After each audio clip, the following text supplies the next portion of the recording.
Hello, my name is Mark Krikorian. I'm Executive Director of the Center for Immigration Studies. And this is another in our Newsmaker series of interviews with people who are instrumental in our immigration policy.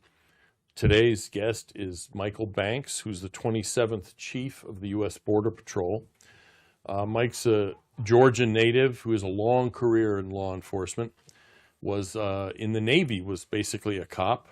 I don't think they call them SPs anymore. My dad briefly was an SP during World War II, but was in law enforcement in the Navy and then spent 23 years in the Border Patrol. I looked at his bio. He apparently did a lot of the things. He rode horses and boats and went into tunnels, I guess, or at least checked them out, as well as management leadership type positions. I'm going to ask him a little bit about his background, but he retired in 2023 because of the Biden administration's policy of basically turning the Border Patrol into Walmart greeters at the border, and was Texas border czar for 2 years. And so with the arrival of the new administration, he's returned to the Border Patrol now as chief.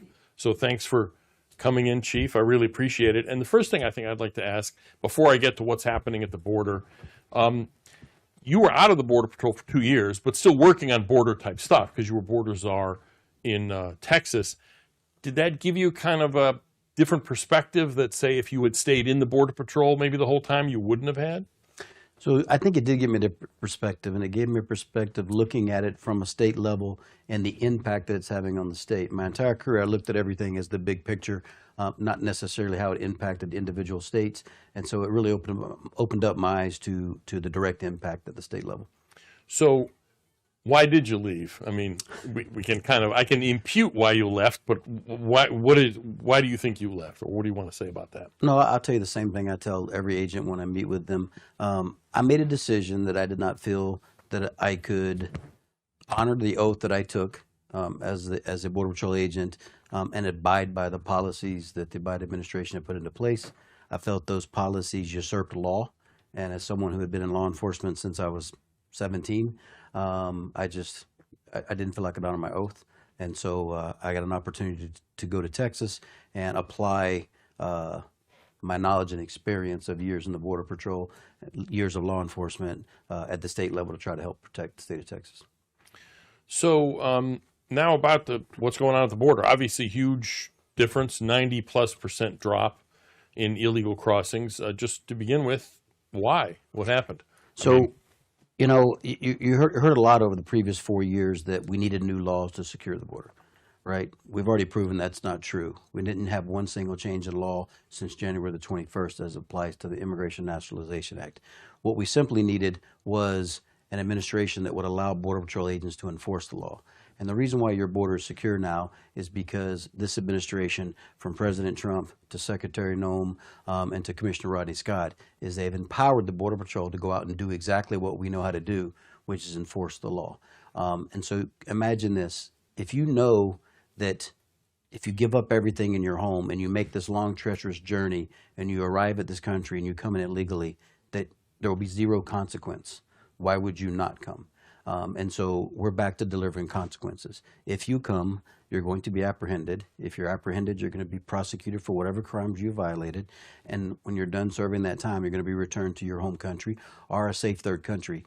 And so once you take the pull factor away, you take the benefit of breaking the law away, and you provide a consequence for breaking that law, that controls a lot of the traffic that you see.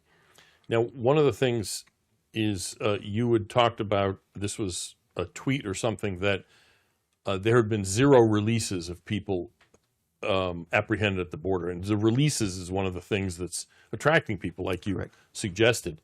One of the reasons it was hard to do 0 releases was if you have huge numbers of people, where are you going to put them all? Correct. When you have lower numbers of people, it's easier to do that. So it seems to me almost like a chicken and the egg thing, because if you don't have space to hold everybody, then you're letting people go and more people are going to come. So, why was it that, were you detaining everybody at the beginning, or do you think that it was kind of a Trump effect where people were like terrified, fewer people came over, and that enabled you to basically catch up with the problem. You see what I mean? So I'll always say words matter, right? When you're speaking, words matter. And when you are sending a message that there will be no consequence for your action, right? You're going to see everyone take advantage of that. When you start showing, not just saying, but showing that there's going to be consequences for your action, that helps, right? I mean, the biggest thing with crime control, and I refer to illegal immigration as crime control, it is deterrence, right? It goes back to a speed limit, right? Why do you choose to abide by the speed limit? Well, you got 2 daughters in college and you really don't want your insurance to go up when you get a speeding ticket. If that's enough consequence to keep, the average American from violating the speeding law, imagine the consequence of not being released and being prosecuted and returned back to your country. Why would you make that trip? Why would you give up everything you owned and make that trip to come here if you don't believe that you're going to be released? And one of the things that I talked about was my last week on the job before I left under the Biden administration was I decided I was going to go out the way I came in. I'm not going to wear my collar devices. I'm just going to go out there and patrol the river for 1 full week. And it reaffirmed that I was making the right decision and leaving and going to the state at that time because I remember that every illegal alien I encountered in my career, when I would arrest them and start asking them the questions that we ask, one of the questions was, why are you coming here? Mm-hmm. And almost every single person I ever apprehended had a reason, a destination, and an excuse for why they chose to come here illegally. Under my last week in the Border Patrol in 23, not a single illegal alien knew where they were going or why they were coming.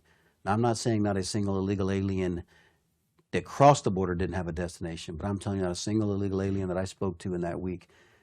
I had an illegal alien, group of illegal aliens from Colombia that said, where can I go? I'm like, that's not how this works. You came here for a reason. You came here for a reason. They said, well, I heard that I could go to Florida, but there's too many Colombians in Florida, so I don't really want to go to Florida. I don't want to go too far north because it's too cold. So where's somewhere in the middle I could go to? And I was like, you literally believe that we're a travel agency and that we're here to accommodate furthering your entry into the country.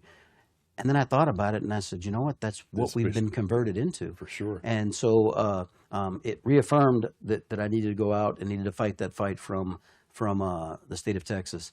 And I can tell you now, the overwhelming majority of people that are crossing the border illegally are criminals that are trying to evade arrest. If you look at December of 2023, we had a record number of entries in one single day, which was around 12,000 people. One day. 12,000 people entering, and 6,000 of them came through Eagle Pass, which in a matter of 3 days, you had doubled the population of Eagle Pass. The system was so backed up that when the migrants were being released, they were walking to San Antonio from Eagle Pass along the highway. And so you look at the number now, 7-day average, 152. You look at the number of gotaways. Thousands of people were getting away every day. And back then, it was even a bigger concern than gotaways are today. Gotaways are a big concern for us because they are the unknown, but thousands of people were getting away. Why would you avoid apprehension by the United States Border Patrol if you could simply surrender and be released? Because those thousands of people didn't qualify for a release because they came from a country that shared their information with us and they knew that they would not clear vetting. Right. Amongst the thousands that were released, there's not a day go by that our teams under Operation at Large, along with ICE, Operation Midway Blitz in Chicago, that at least one person a day we don't arrest is someone that was released by the United States government under the claim that they were vetted earlier, and they were cleared. Yeah, right. And just 2 days ago, Brazilian wanted for multiple murders, right? A serial murderer in Brazil was captured and released by the United States government because Brazil just didn't share that information with us back then. Interesting. Wow. You mentioned prosecutions. That's something that's, generally speaking, they haven't prosecuted people for jumping the border. It's a misdemeanor if it's your first offense, a felony later. But there have been like experiments in certain parts of the border where they prosecute people. Have you guys committed to, well, it's not your decision really, it's a U.S. attorney's, but is there being 100% prosecution now, or what's the story with that? So I can tell you right now, our prosecution rate is about 93%. Wow. Okay, that's unprecedented, isn't it? It's. If you would have told me 9 months ago that we were going to be at a 93% prosecution rate, I would have said, yeah, I don't believe you. but I'm seeing it. Wow. And I think one of the things that, and you said, it is up to the attorney, but I think if you look at something that I think is very important, I was just talking about this with leadership at a leadership meeting at our training center 2 days ago, and my entire career in the Border Patrol, you would always hear the words whole of government approach. We are going to take a whole of government approach, meaning that we are going to bring every resource in the U.S. government to bear on a problem in this country. I'd never seen it. I had heard about it a lot. I can tell you right now, for the first time in my career in uniform and from the military up to here, going on 36 years now, I'm seeing a whole of government approach. How did we get there? We got there because we had an administration that said, we're not going to accept no for an answer. You're going to enforce the laws. If you need more attorneys, we're going to find more attorneys. If you need more agents, we're going to find more agents. And I remember we were talking, I had a supervisor at one of these meetings yesterday raised his hand and he said, sir, he says, it used to be when an agent was assaulted, we tried to prosecute this individual for assaulting an agent. 3 questions always came from the U.S. Attorney's Office. How many hours is the agent going to lose off of work for the injury? Is the agent going to be hospitalized? And was their blood drawn? And the answers were no, they didn't bother? They didn't bother, right? And what message did that send, right? It sent an increase in violence against our agents. That's not the case. We just had successful prosecution of someone the other day for spitting on an agent, right? And so what we said was, this isn't going to be tolerated anymore. There has to be consequences. Consequences equal deterrence. And so we're truly seeing a whole of government approach. And another good example of that is we've seen, drug boats that have been disabled are completely disintegrated in the Gulf of America or off the coast of Colombian international waters. It is a message. Do not bring those harmful drugs into this country. We're not going to tolerate that anymore. And I can tell you that we've had the Mexican cartel say, we're gonna hold off going up the coast. But it wasn't by chance that we were on the coast. We knew as we squeezed that balloon on our land borders that traffic was going to move to the littorals. And so we planned ahead of that and we prepared for that. And so I have never seen a whole of government approach in my career until January the 21st and moving forward. And it's truly a whole of government approach. And so you referred to people smuggling, kind of going around the land border by boat, both for drugs, but also now for people, which Absolutely. is relatively unusual. Is that, now, that's a new challenge in a sense, but there's only so many people you can move in a boat. I mean, doesn't that just make the problem easier? In other words, even though you're squeezing the balloon, what they're doing it's got to be easier to stop, and it's a smaller problem, or maybe not. Well, it is a smaller problem. It's easier in the sense that once you locate the target, being able to interdict that target, and those bodies are confined to that boat versus Right. being wide open along the land border. Well, that's true. They can't scatter. Right. Yeah. Much more difficult in locating that target because it's such a wide swath of land. And then when you come through ship channels in major cities, major port cities like San Diego or LA, they try to blend in with that regular shipping traffic. And so it's identifying the illicit traffic and then being able to target it. But once you've identified it, much easier for interdiction. So if you're squeezing the balloon, to continue the metaphor, there's another whole border, which is what, 4,000 or 5,000 miles long with Canada. Has the illegal crossings increased there? And isn't that's kind of a different nut to crack, isn't it? Because it's just so much bigger and remote. So the northern border, we have seen an increase in apprehensions. Based on our data collection, we don't believe we've seen an increase in entries. We believe we've seen a decrease in entries. But what you have is, at one point, at a large period of time over the 4 years in the Biden administration, you had 75% of all of your law enforcement agents assigned to the northern border, temporarily assigned to the northern border, to the southern border to assist in processing. Mm-hmm. And so what you have now is, as you're seeing more apprehensions but less crossings, it's because you actually have the Border Patrol agents out there on the ground conducting law enforcement operations, interdicting it. We know for a fact that less drugs are crossing our border, but we watch our seizures go up. And so the message that should send is that during the previous 4 years, those large seizures we're seeing were the large seizures that weren't happening, and they were getting to the United States, and they were infecting our communities, right? We all know what the opioid crisis is doing to this country because they had free reign. You typically never interdicted a large hard narcotic load crossing the border. They were all small loads. In between the ports of entry? In between the ports of entry. You would see large amounts of marijuana, but when it came to hard narcotics, fentanyl, heroin, cocaine, you didn't see large seizures being pushed across a river because the risk was too high. Right.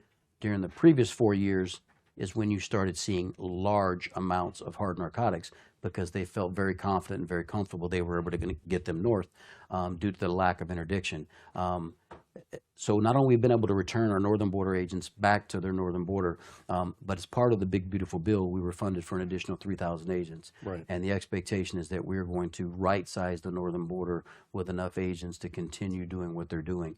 The northern border is beneficial to us based on the terrain because it is so rugged and it is miles, if not days, walk in a lot of the border along Canada before you can reach a populated area. Right.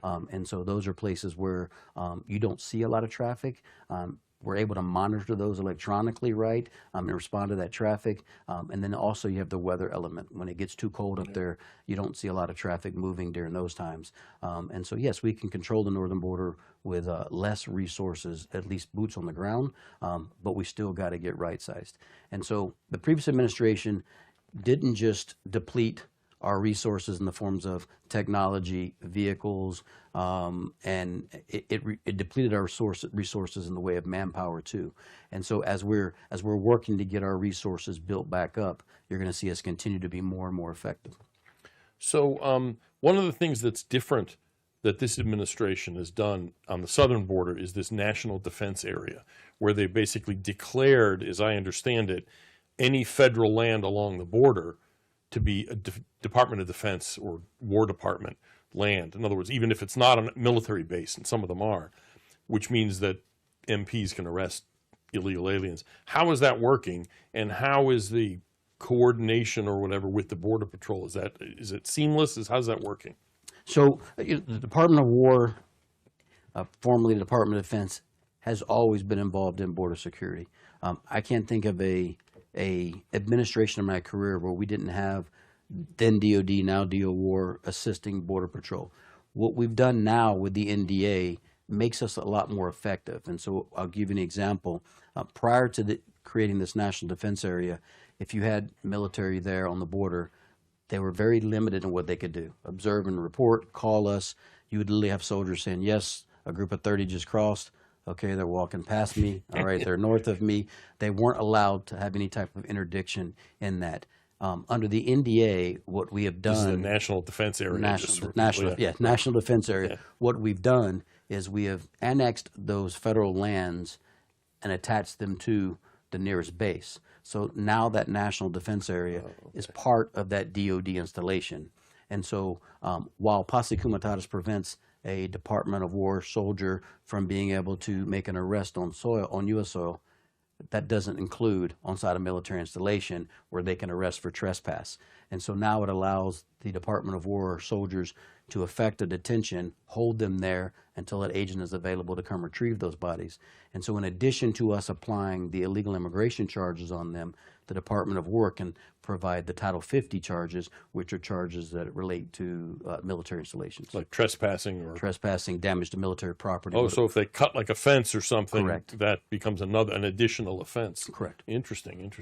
Now, this isn't your job, but are they, I mean, as I understood it, usually when they're prosecuting people who are coming across the border, unless they're like real hard cases, bad guys or smuggling drugs, just regular folks, they usually didn't sentence them to significant jail time. In other words, it was like time served, but the point was you had a prosecution on the record. Are they doing something similar to that, or are some of these people actually serving time? So it depends on the offense, right? I mean, if it is simply crossing the border illegally, there are sentencing guidelines. However, there was a new executive order that just came out a couple of days ago that is creating mandatory minimums for entering the country illegally. Really? Okay. We're still working on putting that forward. Time served is more of an exception in this administration than it is the rule, because again, we need to send a clear message that if you come, you're going to be apprehended, you're going to be prosecuted, right, and then you're going to be returned. But even time served was much better than what we would have had under the previous administration, because what it does is it establishes a recidivism problem. And so when a person re-enters, they can be given a stiffer penalty, right, in order to deliver a greater consequence. Now, one of the changes, I mean, one of the things that you saw under Biden was, because this basically invitation went out to the world, you had people hopping planes from Tajikistan and every place coming. I mean, I remember in Yuma at 12 7/8, I think is the name of the area, kind of because of the mile marker. People, just coming across the border, they had to, like a carport to provide shade for the illegal aliens, and porta potties and drinkable water and all this stuff. There were people from all over. I don't even remember meeting a Mexican. People from the Republic of Georgia, from Angola, from everywhere. Now, with things changed, is the flow more like it used to be in the old days, even if it's smaller? In other words, are they mainly Mexican men now, and many of them bad guys because they all want to be gotaways? Yep. So I don't know the exact number, but it's just under 200 recognized countries in the world. Right. Yeah. And under the Biden administration, it was 179 different countries that were crossing our border every Which you day. wonder what was wrong with the other 20. What were they? Correct. I guess Vatican City, nobody was yeah. sneaking across the border. I mean, there were countries where we couldn't even find an interpreter for some of these countries and some of the dialects. So, of your 152 daily average that we're seeing right now that we're apprehending, the overwhelming majority is Mexican, then followed by Guatemalan and Hondurans. Right. So sort of a return to an older pattern. At a much lower level. Yeah. The last thing on these numbers that I wanted to ask about is August, the numbers went up a little bit. They'd been going down consistently every single month since the administration took over, went up. Now, it's not that surprising, but what's the reason for that, and is that the kind of thing we're going to be able to expect? In other words, is fluctuation likely? There's going to be going up some months? Because it can't go down forever, and at some point, it's zero, right? Well, that's the goal. Yeah, right. Okay. I won't be happy until we get to zero. I'm very proud of the work we've done. I'm very proud of the agents. They are out there every day delivering on it. It was literally like taking the handcuffs off and saying, go do your job.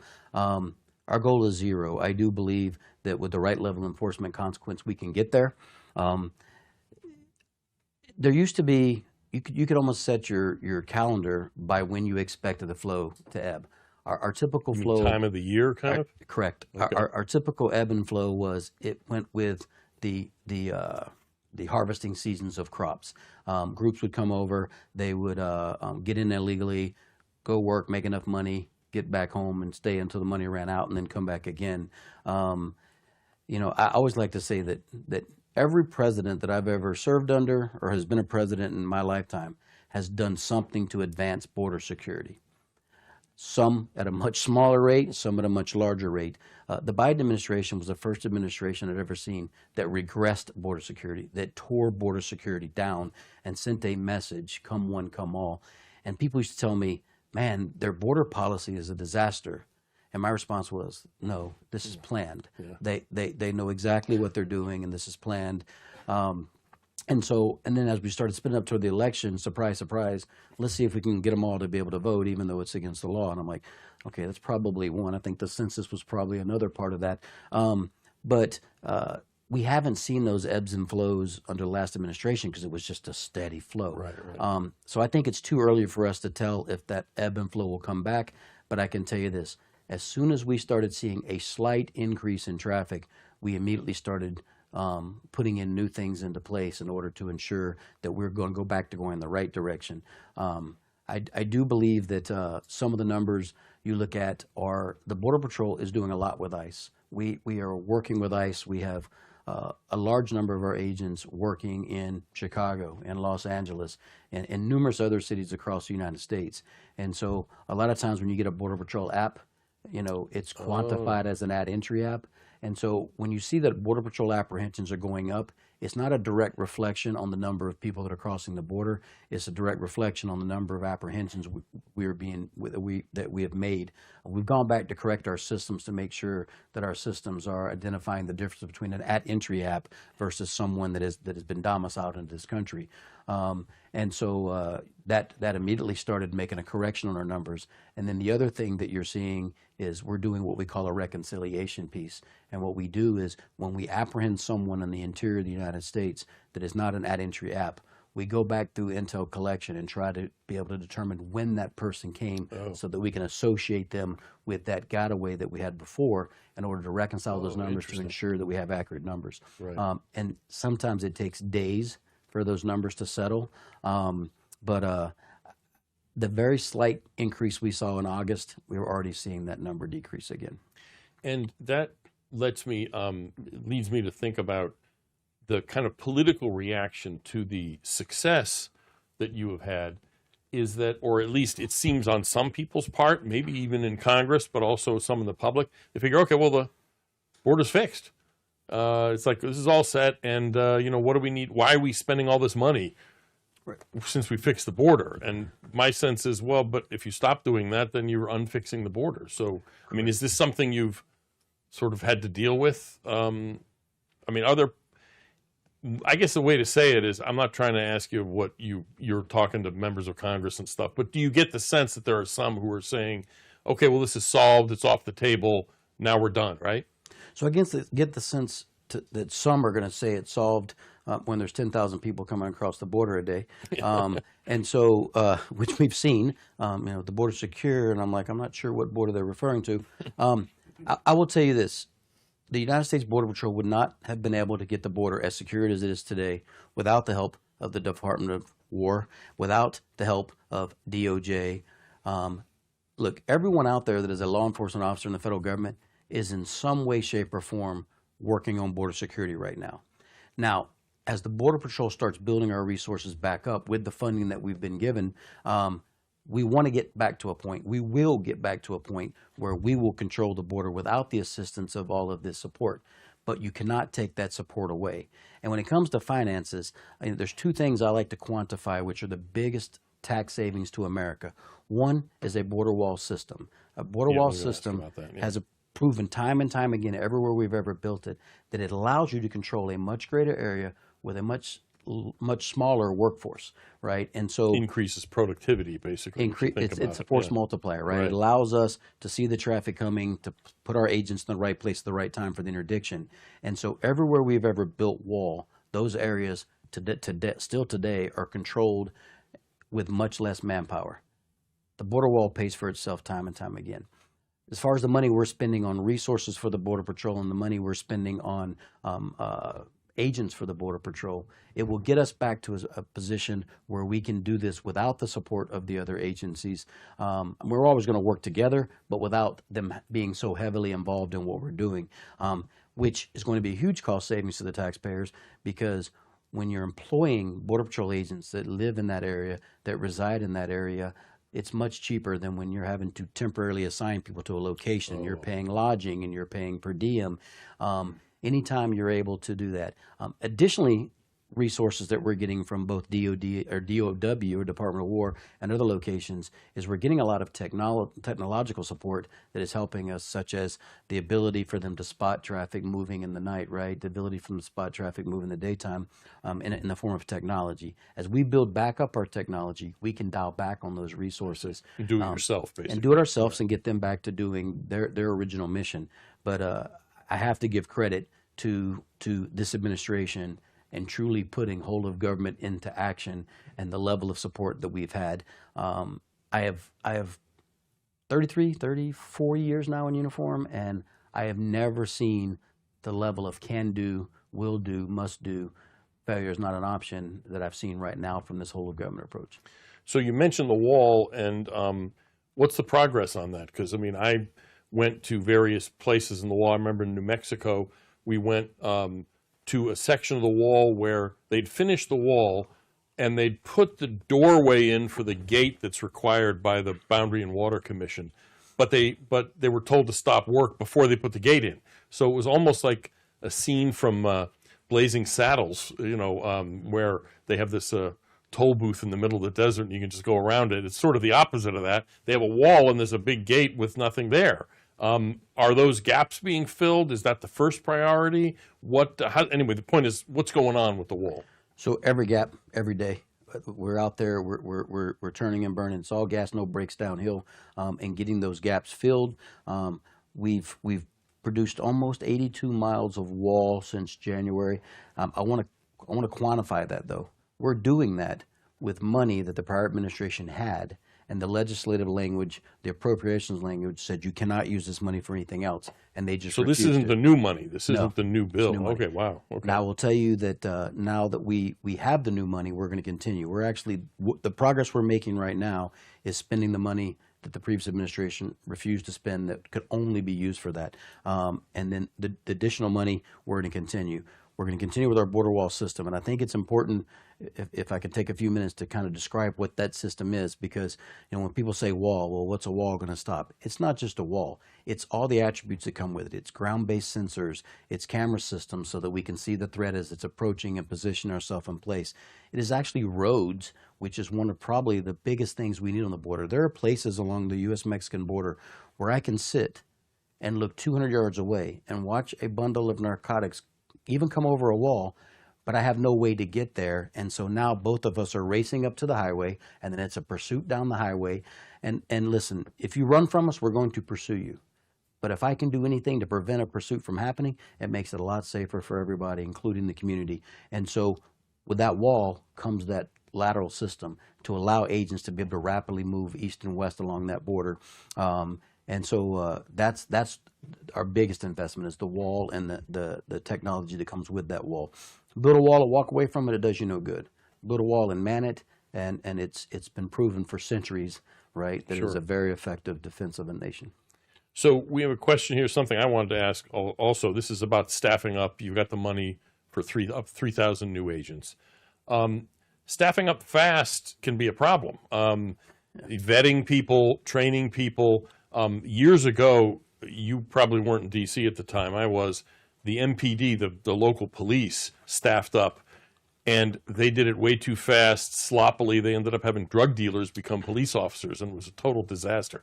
What's the Border Patrol do? How fast can you staff up? How does that work? So there's a lot of factors when you start talking about manpower and human resources. Let me first talk about our recruiting efforts. We have watched our recruiting numbers set records every month since January. Last month was another record-breaking year with almost 12,000. We believe we're going to break over 14,000 applicants this month. Wow. And then do you have like colleges where you have a percent that are admitted?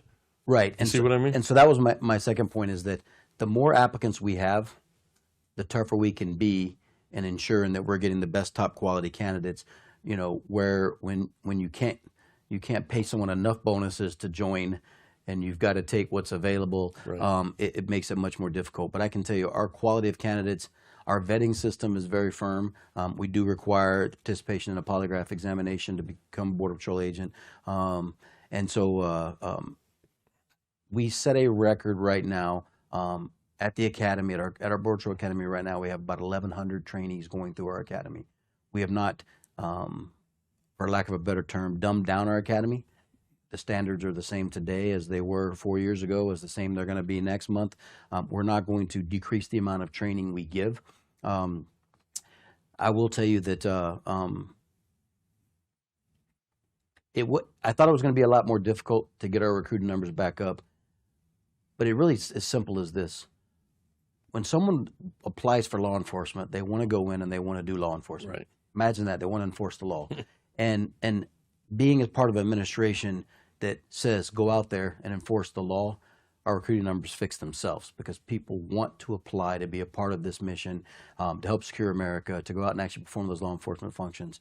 And so we are going to be very careful. We are having to utilize a lot of resources to manage the process of getting them from the time they apply to get into the academy. And then we have an almost 6-month-long academy. It's one of the longest academies out there.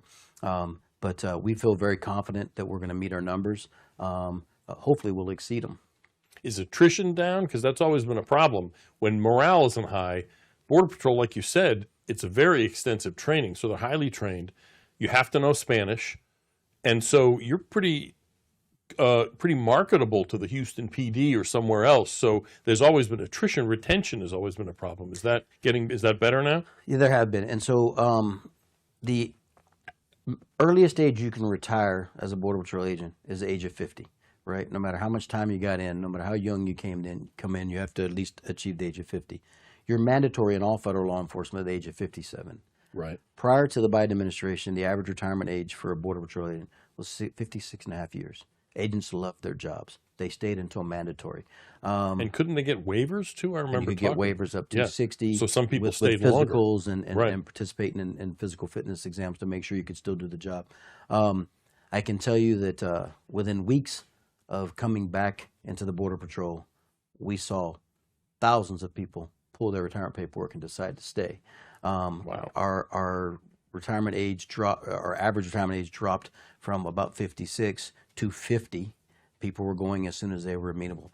I've been probably half of my time back. I've either been in the field, at a station, at a sector, talking to the agents, talking to leadership, and I've never seen morale this high.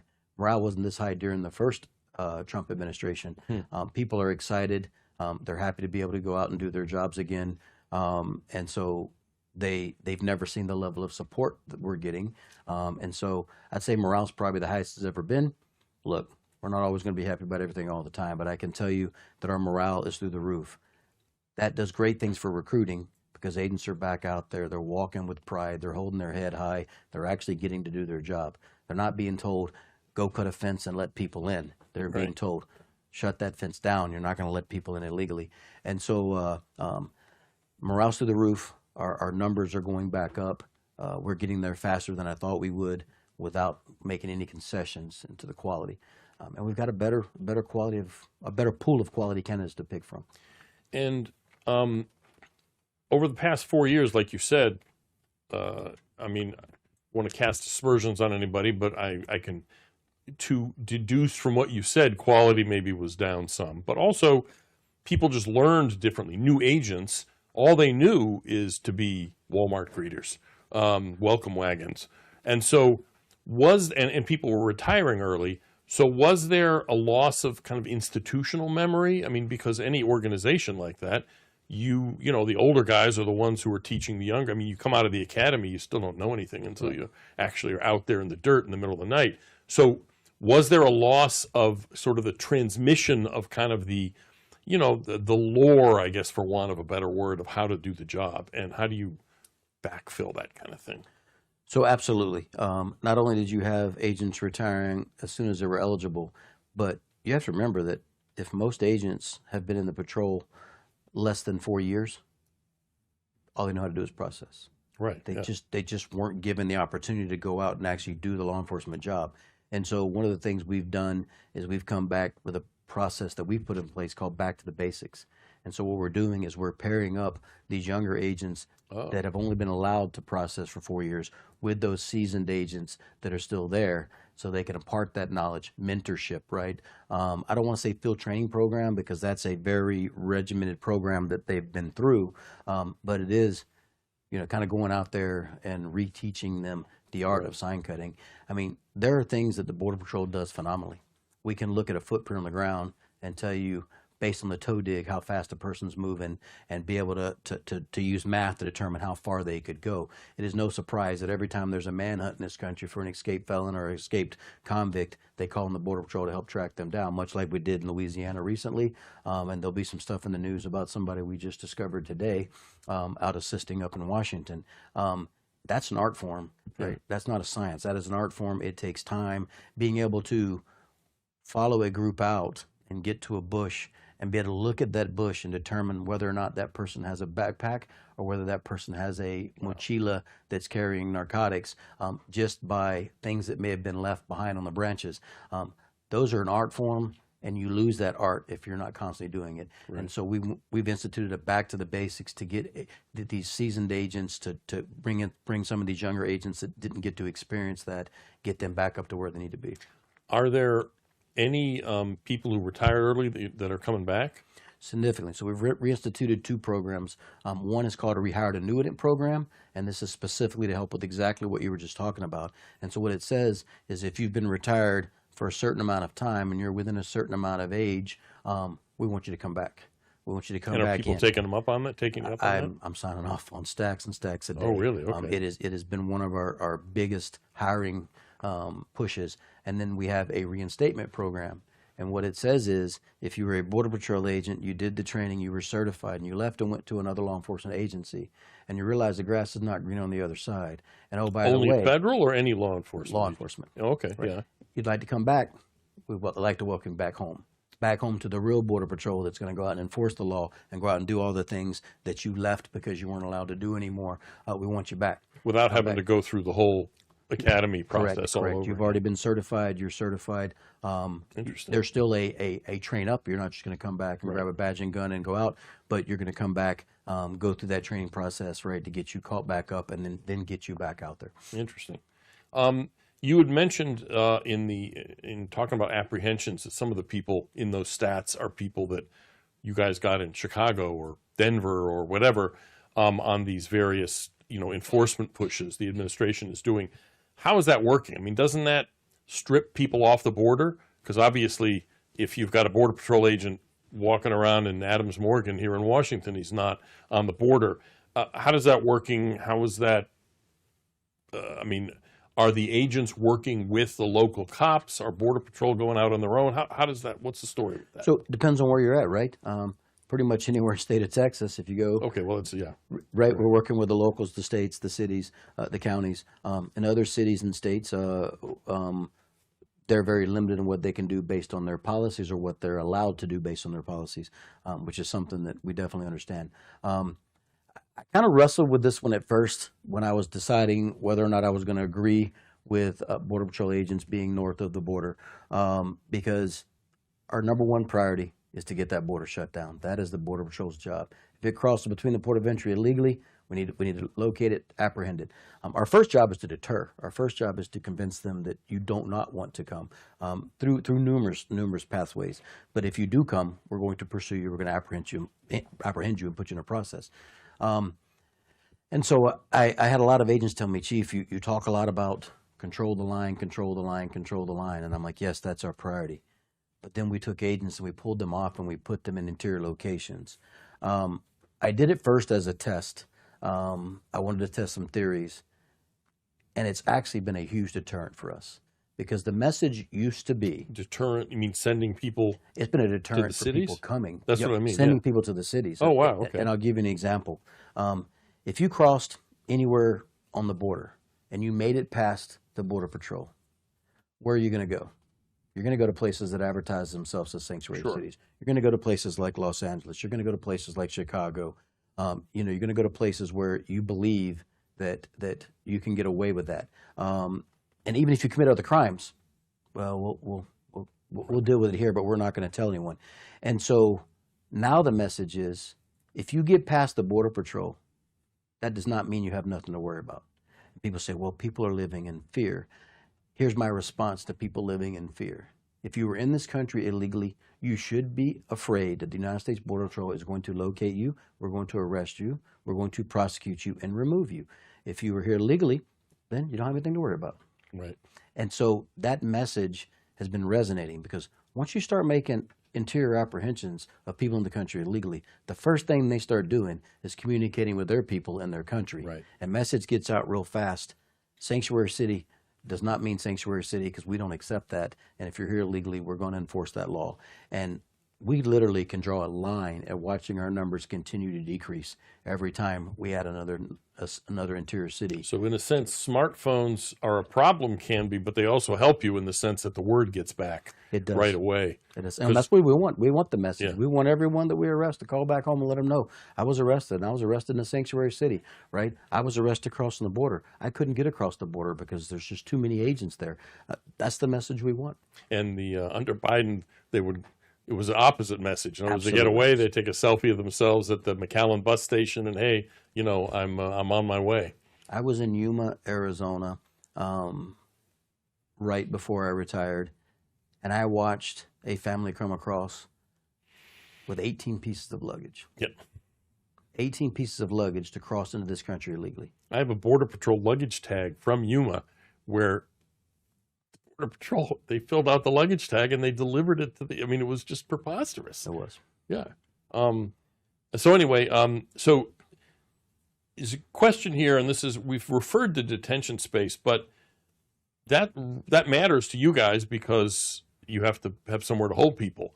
With the numbers down, obviously it's easier, but are you guys planning for ways of responding flexibly so that you don't end up with this whole kids in cages thing, which was all baloney in some sense anyway, but it was a real problem you had to deal with because you have these relatively small short-term detention facilities Correct. that aren't made for holding large numbers of people and certainly aren't made for holding women and children. So are there plans for being able to respond flexibly to that kind of thing? So there are. So when it comes to detention, I want to put it in this perspective because a lot of people don't get it.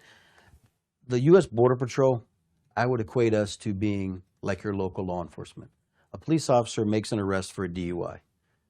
They arrest you, they process the paperwork, they hand you over to the county jail, and the county jail detains you. In this situation, the Border Patrol makes an arrest for someone entering the country illegally. We process that person for the laws they have violated, and then we hand them over to ICE. ICE in this scenario would be the county sheriff, and their job is to hold them, get them through their court process and procedures. Part of the detention space problem that ICE had was the Biden administration continued reducing the capacity, continuing ordering the capacity reduced to create this narrative that, well, we don't have anywhere to hold them, right? But it was a self-fulfilled prophecy, right? And so one of the first things we saw ICE doing was ramping up their detention space on day one under this administration, and they're continuing to grow that. And now with funding from the Big Beautiful Bill, they're going to be able to continue to increase that. And then we've also seen, again, a whole of government approach and working with states that do not want illegal immigration in their communities, such as Texas and Oklahoma, also Florida. They're building partnerships with them in order to make sure that we have that space that we need.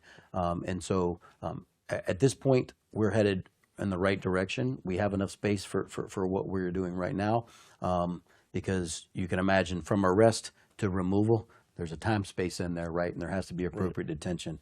And then the other thing that I want to say, and again, I don't want to speak on behalf of ICE, but I can tell you that ICE probably got the toughest detention standards in the country. You mean the quality of it? Yeah, right. That's actually I had that experience. I remember visiting a detention center as part of a county jail, and so I asked the warden or whatever his title was, do you start people in the ICE facility, new guards, and then move them up to your regular county facility? And he said, no, it's totally the other way around because ICE's standards are so high. I need to put them in the regular facility and then weed out the knuckleheads and pick the ones that are actually more competent and responsible. So we have a question here about drones. I won't read the whole thing, but this is mainly a drug thing, I assume. In other words, that's the role that drones would play, although they do play some role that the smuggling organizations would use drones. So what are you guys doing to respond to this really a new threat of drones? So we have a substantial drone program and a substantial counter drone program. I will tell you that it's only become substantial in the last 9 months. We had great plans for it. We just couldn't receive the funding for it. And so there's a couple things you have to focus on on drones. Drones for transportation are used a lot for drugs, right? If they can get the narcotics past us with a drone. But the biggest threat for us with drones is, as you've seen from the Russia-Ukraine conflict, it's the first time where drone warfare really came into place. And so there's plenty of open source information out there where you can actually see where cartels are using drones to drop munitions on top of their cartel counterparts. But not in the U.S. It has not happened in the U.S. yet. But it is a concern for us that they could get there, right? Because, no matter how much we push, cartels aren't just going to pack up and say, all right, we're just going to stop making our money. They're going to push harder, right? And we've got to be prepared for that. But the other big problem that drones cause for us is that they use them to recon and watch our personnel and try to see if they can get a pattern or find out when areas do not have a significant amount of presence to push and traffic people through those areas. They always used to do something like that, right? But they had spotters. I remember used to be people used to tell me, well, there's a guy usually up in this little crag up there with his binoculars and his radio. 40 if you were going to run hard narcotics across the border in any area, you typically had 20 to 30 people either in vehicles patrolling the areas, calling out any movement of law enforcement, to people sitting on hills watching. The drones have allowed them to do it much cheaper, much faster. And so we're investing heavy in our counter drone. Which is what's that involved? What do you like radio, like jamming the signals or something? So there's multiple type of systems out there. In some systems, you can just track it so that you can ultimately track it back to its source, so that you can then go and take enforcement action at that source Unless on the it's in person Mexico. controlling. Correct. However, working with our partners, we've had success in tracking them back to locations in Mexico, and then having Mexico go in based on our intelligence and serve warrants in Mexico and take action. Other options are being able to actually take control of the drone and land it safely, and then exploit the information out of it.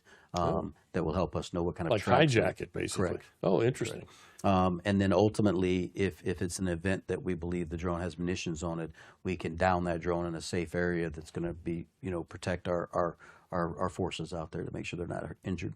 Interesting. We have a couple questions here on sort of violent resistance or attacks on agents. So part of it is you guys are more effective. The people who are still coming across are harder cases, more likely to violently resist. But also, this was a question. A lot of people don't know the difference between CBP and ICE, and so maybe this is more a matter in the cities. What are you seeing, first of all, as far as violent resistance to agents, and what are you doing about it? So attacks against Border Patrol, OFO, ICE are up about 1,000%. But that's everybody. That's combined. ICE too. Yeah. Right. The overall majority of that increase is in our interior. It is not on our border. Right. And I will tell you that I have no doubt, I'm with 100% certainty, that it's being driven by mischaracterizations and misinformation, in some cases just flat out lies. When you have a elected member saying that we are kidnapping someone, right? Kidnapping, right? You pull over a guy for DUI. Is he kidnapping the guy when he takes him to jail? You hear about the mask. I can tell you that Border Patrol agents don't want to wear face masks. We're not hiding who we are. We are proud of what we do, and we're going to fly our flag. What we don't want is our families doxxed. We don't want people showing up at our schools, which we've had, asking for our children by name. Seriously? Yes. Wow. We don't want them showing up at our spouses, our husband or wife's place of employment and harassing them because they don't particularly like what we do, or they disagree with what we do. And so my take is this. We are a professional law enforcement agency. I would love for us not to have to wear a mask, especially in South Texas in 120-degree temperature. We don't want to, but if that's what we have to do to protect our families and our agents from being harassed off duty. But what I would like to appeal to is the common sense of us as Americans, and let's tone down the rhetoric, right?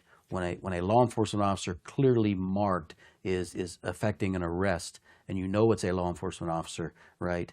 Don't go out and put out false information, say things like kidnapping. I mean, how absurd is that, right? And so I do believe that we'll see it start tamping down as people start realizing, okay, your argument that you heard someone on TV say we're kidnapping is not going to get you out of the criminal charges that you're receiving. And so we've made it clear that if you lay a hand on one of our agents, we're going to arrest and we're going to prosecute to the fullest extent of the law. And as you start seeing these prosecutions come to fruition from the arrest, you will see that our numbers will start going down too. And again, it goes to consequence for actions. There was an issue where we were chasing a known criminal, illegal alien. He ran into a hospital facility, a treatment facility, and as we were effecting the arrest, employees there felt that they could put their hands on our officers and stop at them. And since then, they both have been surrendered to the warrants we had out for their arrest. Right. Yeah, I'd heard about that one. Are agents actually patrolling the border? The ones down there on the line, are they wearing masks too, or is? Predominantly no. Yeah. Right. Yeah. Because those aren't the people that are going to want to attack us. They understand, right? They're trying to get away from us. They're not trying to get in a fight with us. Right. There are some, though, right? When you make that apprehension and they're going to put up a fight because they don't want to go to jail. But on the actual border, the violence that we're seeing against the agents is much lower compared to what we're seeing in the inner cities, especially in places that take pride in calling themselves a sanctuary city. Which is ironic because the cartels are less likely to attack Border Patrol agents than kind of ordinary crazies in the United States. Because they've learned. Right. Historically, if you physically assault an agent, then you now become the focus of our attention. all of our attention until we weed out that problem. It's bad for business if you're a cartel. Last question, and this sort of has a bunch of parts to it, but with the activity way down at the border, are more agents being assigned to doing things like anti-smuggling investigations and, fraud investigations, that kind of stuff? And so the U.S. Border Patrol is not an investigative agency. Okay. Right? We are a law enforcement agency. Do we conduct investigations? Sure. But it would be equivalent to a large police department. You have your patrolmen out there making their patrols, right? They get the information, they pass that on to an investigator. So we have investigators within CBP, we have investigators within ICE. And so if it's going to be a long-term investigation, we're going to pass that off. I will tell you that we do have a significant amount of agents invested in our intelligence collection and our intelligence gathering. And we'll do investigations, but we do short-term investigations to resolve a current issue. But if it's going to be a long-term investigation, we're going to turn that over to an investigative agency, and so we can keep our agents on the line. Do you have agents undercover in Mexico? Or maybe, if you're not allowed to say, then just smile and don't say anything. But yeah, okay, that's fine. At least the movies, that's always been the case. Sometimes we have time maybe for one question from the audience. We have some anyway, but somebody who didn't write a question. Yeah. I have a quick question, and maybe you can even see it as self-serving.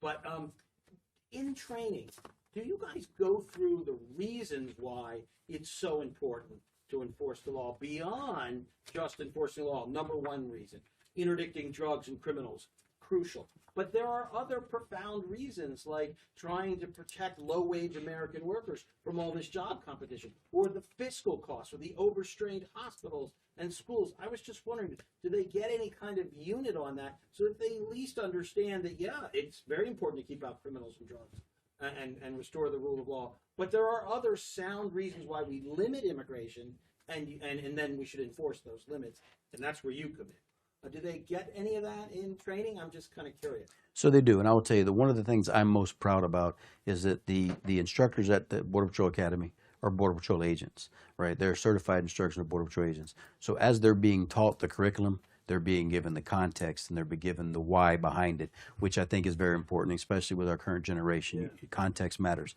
I will tell you that the other thing that I'm very proud of is the overwhelming amount of our Border Patrol agents that are in the Border Patrol are first, second, and third generation immigrants that came here legally to this country.